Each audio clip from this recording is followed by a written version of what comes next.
faithfully delivering value and interpreting great books from around the world. Hello, this is Sally with the Book Talk. The book we're discussing for you today is called Madame Bovary. In April 1856, a sensational literary scandal happened in France. A young writer submitted his newly finished novel to a Paris magazine for serialization and hoped to publish it independently after the serial ended. However, before the novel was published, the writer received a court summons. It turned out that the authorities sued this fledgling writer to court, claiming the novel depicted extramarital affairs, corrupted morals, and defamed religion. After intense defense, the writer was acquitted, and this novel became a bestseller because of the scandal, making the writer famous in literary circles and cementing his place in world literature. This once controversial novel is the Madame Bovary we're talking about today. And this young writer was Gustave Flaubert, 1848. Flaubert saw a newspaper article about a village doctor's wife who got into an extramarital affair, didn't end well, and poisoned herself. Flaubert was fascinated by this and later used it as material, taking 5 years to complete Madame Bovary with a plot similar to that news story. Emma, the wife of Charles Bovary, had affairs. Her two lovers left her one after another. She racked up huge debts from loan sharks, had no way out, and poisoned herself. Debate over Emma and her affairs still continues today, but this isn't the main reason why the novel has such a huge impact. And Flaubert famously said, Madame Bovary, c'est me. Why did he say that? This involves an important concept, romanticism. You could say romanticism is key to understanding this novel. Here, there are two kinds of romanticism. First, romantic character. This is the root of Madame Bovary's tragic fate and the focus of Flaubert's critique. The second is romantic writing, which was the literary constraint Flaubert aimed to escape while writing this novel. Well, Flaubert said he was a traditional romantic writer, but when creating Madame Bovary, he firmly rejected that romanticism, turned to daily life, and used objective, realistic methods to portray ordinary people. It's this creative thinking and approach that made Flaubert the pioneer of modern novels. The Madame Bovary he portrayed also became an iconic character. After the novel was published, a lady wrote to Flaubert to comment on Madame Bovary. Oh, from the start, I recognized her and adored her like a dear old friend. I connected my own experiences to hers, and I feel it too. I can say that in literary history, Madame Bovary's name is tightly linked with romanticism. Her romanticism mainly stems from being influenced by romantic literature, often lost in beautiful, dreamy fantasies and immersed in an unreal world. This character of Madame Bovary traces back to her upbringing environment. So her original name was Emma, born into an ordinary tenant farmer family. Her father, eager to lift her into the noble class, sent her to a convent for education. Back then, convents were generally seen as places preserving aristocratic tastes. In the convent's education, even the sermons were filled with romantic sentimentalism. For example, the metaphors used were like heavenly lovers and eternal marriage and so on. This made the priest's sermons and convent hymns sound like romantic areas to Emma.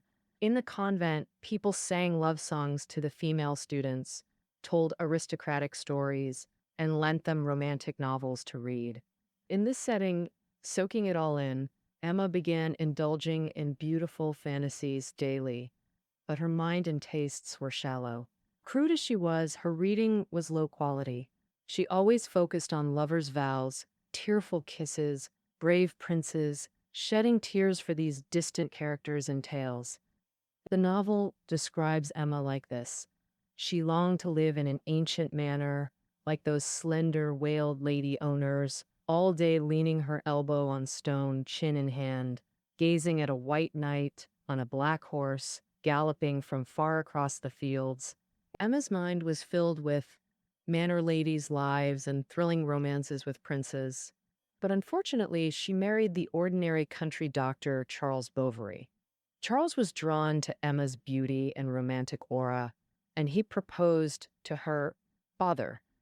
Thus, Emma became Madame Bovary, the wife of an ordinary doctor. At their wedding, Flaubert vividly described Charles' hat, a shabby, tacky hat completely unlike Emma's imagined white knight, foreshadowing their drab married life. From the beginning, Charles and Emma's marriage was unequal. To Charles, Emma was practically a goddess. In his eyes, the entire world couldn't compare to the silk slip of his wife, Emma. So after a busy day doctoring, Charles would come home, see beautiful Emma eating a simple dinner, and feel blissfully content. But to Emma, this life was utterly suffocating. The novel writes, boredom crept like spiderwebs into every corner of Emma's heart. In her view, husband Charles was dull, his conversation like a sidewalk. His vulgar opinions couldn't spark any passion or dreams. When Emma talked poetry or horseback riding, Charles was clueless. No romantic hero, shattering her fantasies. Emma often ran to the meadow, stabbing soil with her parasol while crying, "Oh God, why did I marry?" She'd fantasize about meeting another handsome, brilliant man by chance. Coincidentally, after Charles cured a Marquise mouth sore, they were invited to his estate. The estate visit reignited Emma's passion.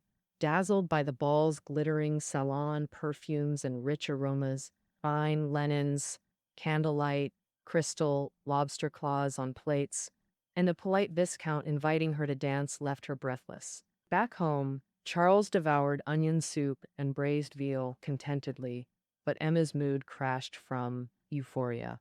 Emma felt those nobles weren't prettier than her. Why could they live lavishly while she endured drudgery? They lived in palaces while she dwelled in walls that seeped water. In that damp-floored old house, Emma felt her dinner plates held life's bitterness. Emma took her anger out on the maid and fired her over it. After that, reliving the ball became the main focus of Emma's life.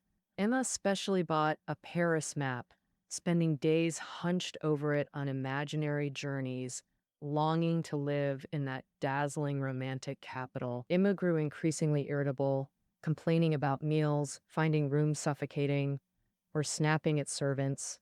Charles didn't grasp Emma's frustration. Thinking she disliked toasts, he moved them to Yonville, where Emma's fate truly pivoted.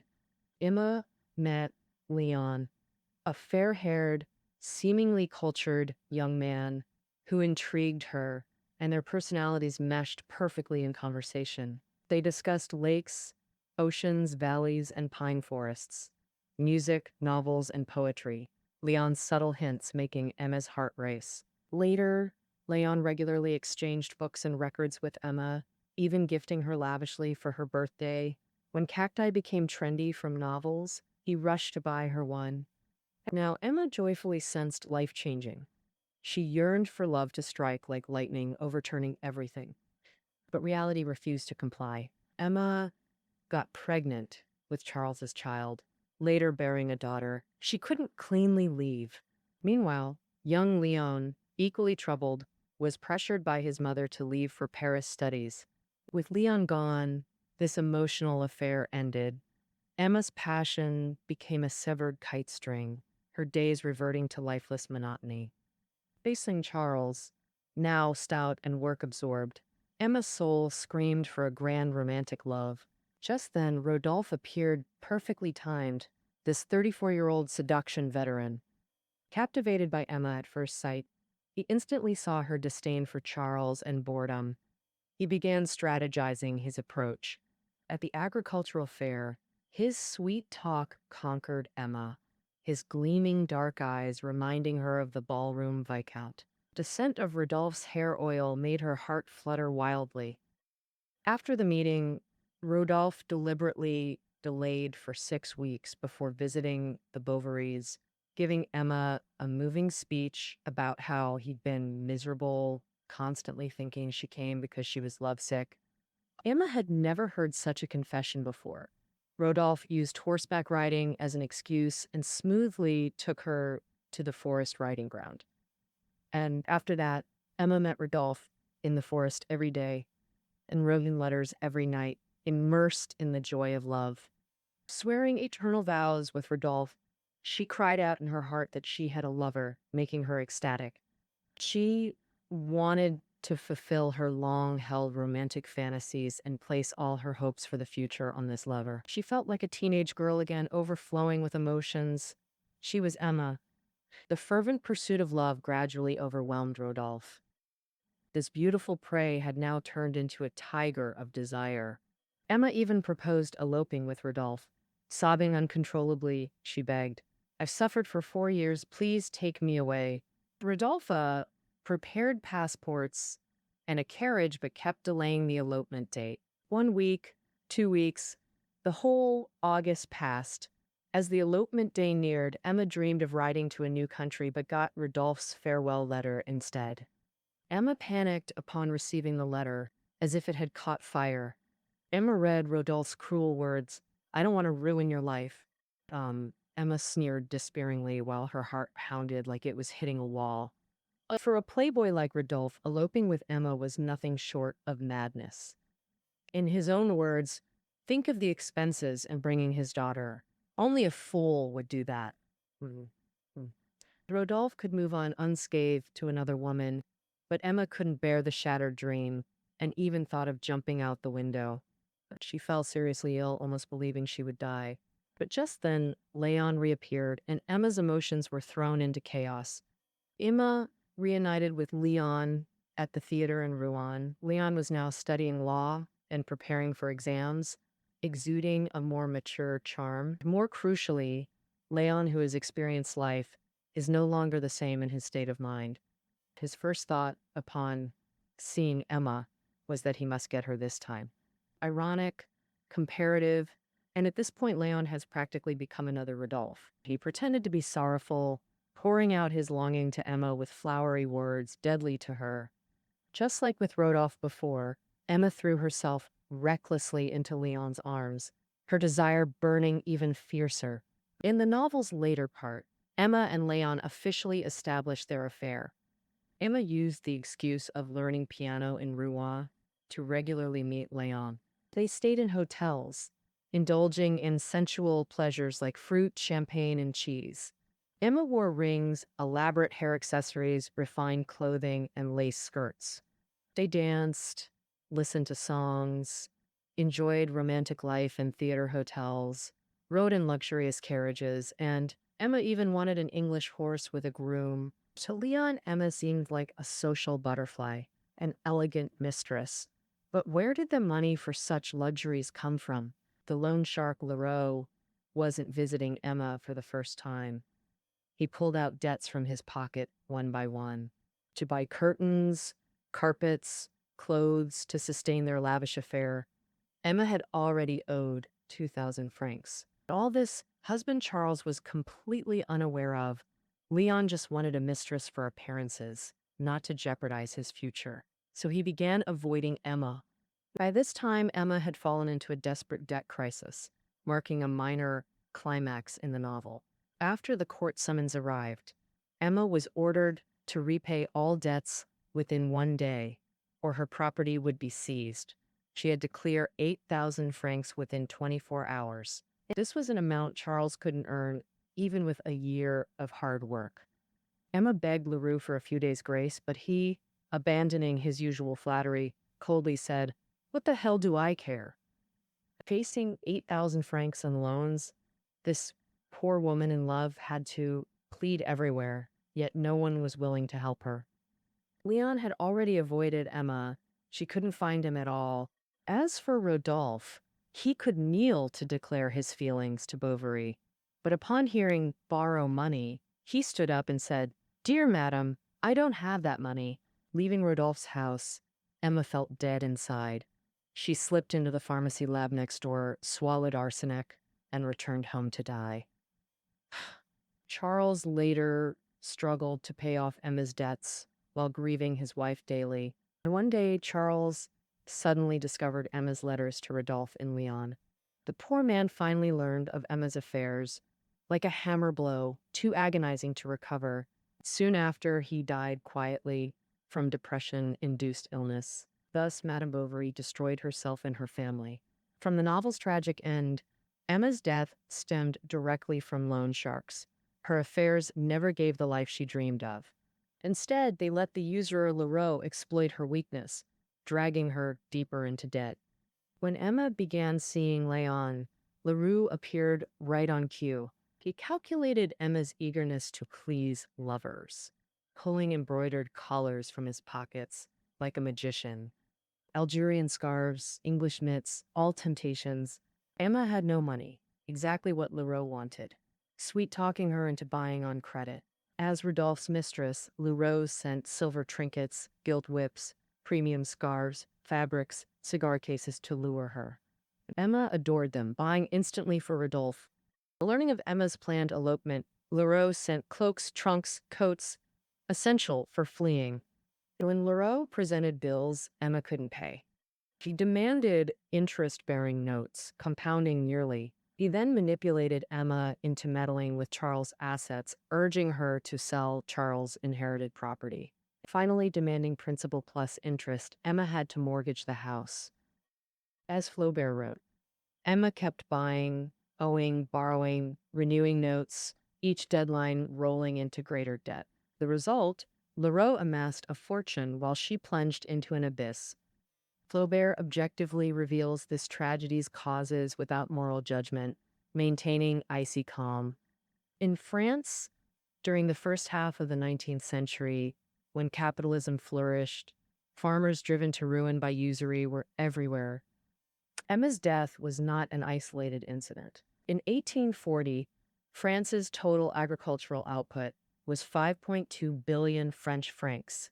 After deducting various costs and taxes, roughly 1 billion francs remained, of which over 500 million went to usurers, leaving only 25 francs per farmer.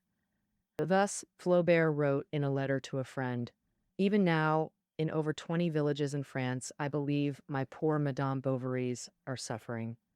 After Emma's death, Leon continued to rise, Rodolphe still had mistresses, and the pharmacist received a government medal. At that time, during the French Second Republic, internal political struggles were constant, and social conflicts were sharp. Only realistic people like Leon and Rodolphe, who clearly knew their goals, could survive in such an era. While the poor Bovary family was destroyed by the specter of usury. However, rather than blaming Emma's tragedy on usury or two heartless lovers, it's more accurate to say the root lies in Emma's romantic illusions. She never considered reality. She indulged in unrealistic dreams, paying for them with borrowed money until the bubble burst.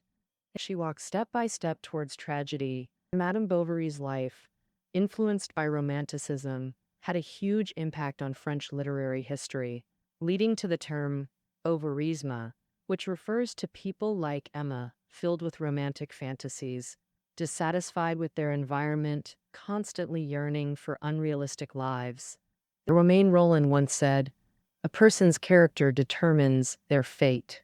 If you like keeping your character, you have no right to refuse your fate." Thus, if Emma kept her romantic fantasy-prone character, she couldn't avoid this moth-to-flame tragedy. After reading this novel, countless people shed tears for her. Some might ask, is it wrong for someone to have ideals about love and life? Then we can examine, did Emma have ideals?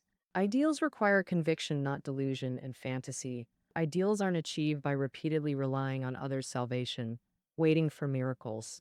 Her emotional shifts were unpredictable even to herself. With both lovers, she went from craving passion to frustration and disappointment, gradually discovering that affairs were just as dull as marriage. In this regard, Emma lacked true inner conviction and grasp of reality, inevitably plunging deeper into tragedy. As Nabokov observed, Flaubert's novel captures the exquisite crisis of human destiny. Man is born free, yet everywhere he is in chains. Thus, Madame Bovary's fate embodies universal character and symbolic insignificance. Somerset Maugham called Madame Bovary great and powerful because Flaubert created such authentic characters. They're human archetypes, not mere individuals. Emma's tragedy stems from lacking true conviction, while chasing unrealistic dreams a sure path to ruin. Critic Li Jianwu noted in his Flaubert biography, Stendhal, Heine, Balzac were great, but Flaubert perfect. In his youth, Flaubert passionately embraced romantic literature, but realizing it was life's relic, he discarded Byron and Chateaubriand for Montaigne and Voltaire, marking his farewell to Romanticism. Flaubert's perfection lay in rejecting romantic thought and style, pioneering modernist fiction. Madame Bovary is acclaimed as the first modern novel. Émile Zola called it the new artistic codex. But where does its modernity manifest? First, Flaubert doesn't interfere with his characters' fates. Uh, Before him, whether Hugo's romanticism or Balzac's realism, authors shaped fates, praising or condemning characters. Writers acted like gods in their works, until Flaubert ended that. He insisted, the writer must not appear in his work, just as God must not appear in nature. In Madame Bovary, Leon and Rodolphe are heartless, yet Flaubert never explicitly judges them. The novel simply ends. Rodolphe hunted in the woods daily, sleeping peacefully at his manor. As for Leon, he was asleep over there too. These details are perhaps far more accurate than moral condemnation. Flaubert also sympathized with Emma's fate, weeping over it, saying, "My Madame Bovary had to die." Yet in the novel, Flaubert shows no sympathetic portrayal, nor does he alter Emma's fate due to personal feelings. Second, Flaubert writes not of dramatic events but mundane ones, aiming to replicate life with precision.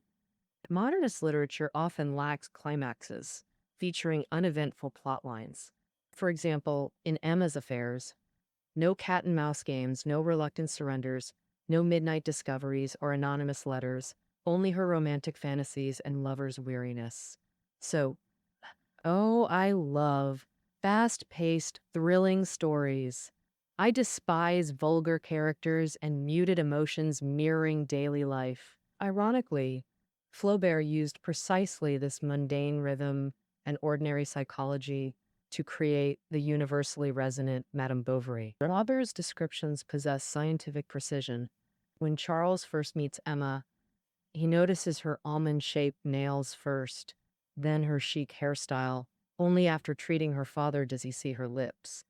Later, through her gown, he glimpses sweat beads on her shoulders.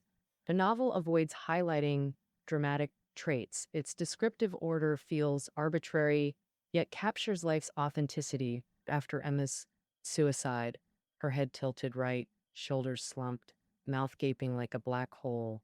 When lifted, black fluid oozed as if vomiting again. Flaubert depicted Emma's poisoning so accurately, it impressed contemporary forensic experts. Flaubert pursued le mot juste, believing everything has one perfect noun, one precise adjective, one exact verb. He declared novelistic language should match scientific precision. Writing of Emma's convent life, she loved church for its flowers, music for lyrics, literature for passion, loving only surfaces, only words, only thrills. Thus her romantic superficiality emerged. In Madame Bovary, Flaubert's mastery of detached writing and detailed portrayal amazed contemporaries. So much so that a cartoon titled Monsieur Flaubert Dissecting Madame Bovary depicted him holding a cold scalpel, laying bare Emma's very soul. Flaubert's modernist stylistic achievements profoundly influenced later generations. Nabokov once said, without Flaubert, there would be no Proust or Joyce. Kafka also declared, I am Flaubert's literary son. In her will, Emma begs Charles, blame no one. But who's to blame? Flaubert chose the name Madame Bovary deliberately. Emma, in French, carries romantic connotations, like Chinese naming girls dream or poetry. Meanwhile, Bovary derives from bovine, meaning cow. Flaubert did this to signify the vast gap between dreams and reality. If Emma represents romantic dreams, Bovary symbolizes mundane life, the core conflict revealing Romanticism's dangers. By critiquing Romanticism, Madame Bovary pioneered new novelistic forms while offering readers redemption. The Flaubert's Madame Bovary was a product of specific historical circumstances, yet her tragedy holds universal significance. Every era has those chasing illusions and boundless desires without conviction. We must understand our inner lives, deepen our beliefs, question illusions, and shatter false dreams. What endures are dreams, enriching ordinary life and reality tested true aspirations. All right, that concludes our interpretation of Flaubert's Madame Bovary. Find reading notes below. See you tomorrow.